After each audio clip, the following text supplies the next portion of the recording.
Hi and welcome back. I have my wish list. I've never done one of these types of videos, but I was suggested to do it from my friends, and so that's what I'm doing.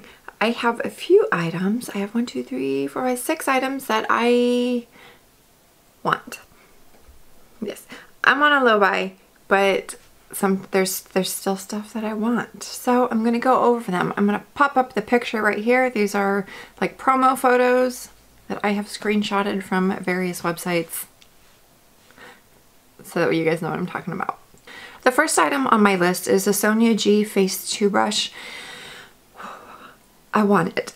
Sonia G is a brush enthusiast. I'm gonna link her Instagram down below. It's Sweet Makeup Temptations, and she released a makeup brush line that's sold exclusively on Beautylish.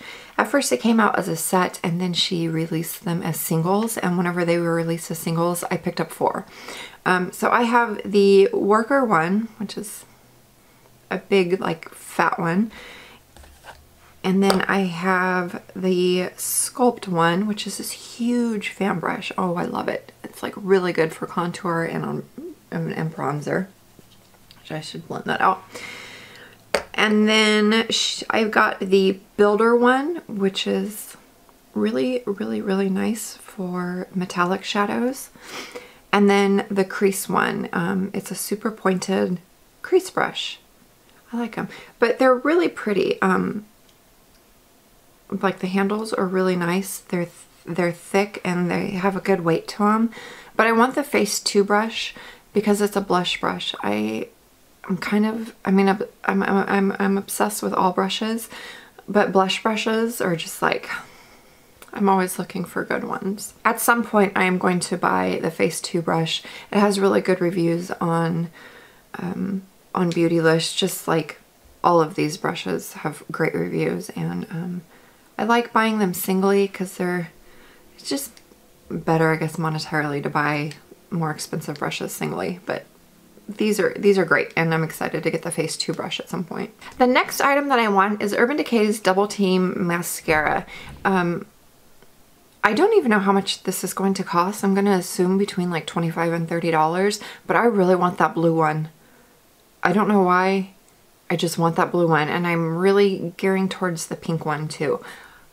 I think it would be fun. One end is cream and then the other end is like a metallic finish, and I think that it would look really neat for more fun, colorful looks. I'm gearing more towards the blue though because it seems like a neutral color. I don't know. I'm gonna check those out, and hopefully they have good reviews whenever they get released.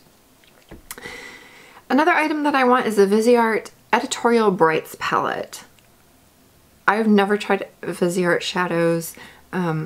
It's something that I'm interested in, but I don't particularly use a ton of mattes, and all them like because they have the neutral ones. I think the most popular ones are the neutral palettes. And I almost bought one at one point, and then I held off, and I'm kind of glad that I did because I have some MAC singles and some ColourPop singles, and I have some matte like neutral shades in my Natasha Denona palettes. But the Editorial Brights palette, I really want it. I've seen some really pretty looks on it, or using it, and it's calling my name. But the only thing that's holding me off is I have the Urban Decay Electric palette, and truth be told, I don't use it as much as you would think that maybe I use it.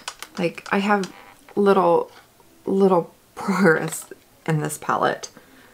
So maybe I should start using this one and playing with this one more before I take the plunge in the Viseart palette.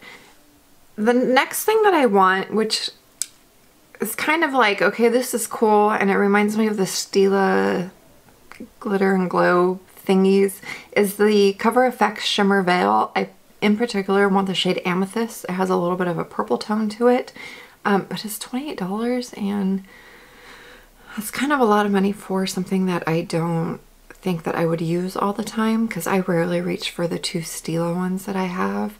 I don't know. I kind of want to swatch it again and play with it a little bit in store before I make the decision on buying those. but from what I've seen of them and just like briefly playing with them in Sephora, they're really pretty, and I think it would be something that I would like.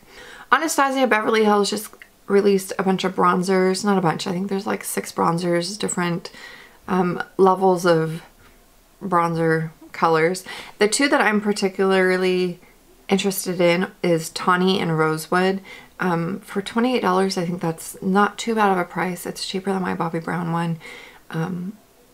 I would like to have a alternative for my Bobbi Brown bronzer, and Tawny looks like it would be a good one. Whenever they come out in the store, I'll go and swatch them, but I probably won't buy that until I'm done with my Bobbi Brown bronzer. And the last item on my wish list that I am going to be getting 100% is a Natasha Denona Tropic palette. When I saw that she was releasing this, I was like, my heart stopped. I died a little bit, and then I came back to life, and I was like, yes. I've heard some people say like the colors don't really make any sense, but if you look at the eyeshadow palette in the rows of 3 or the columns of 3, it's amazing.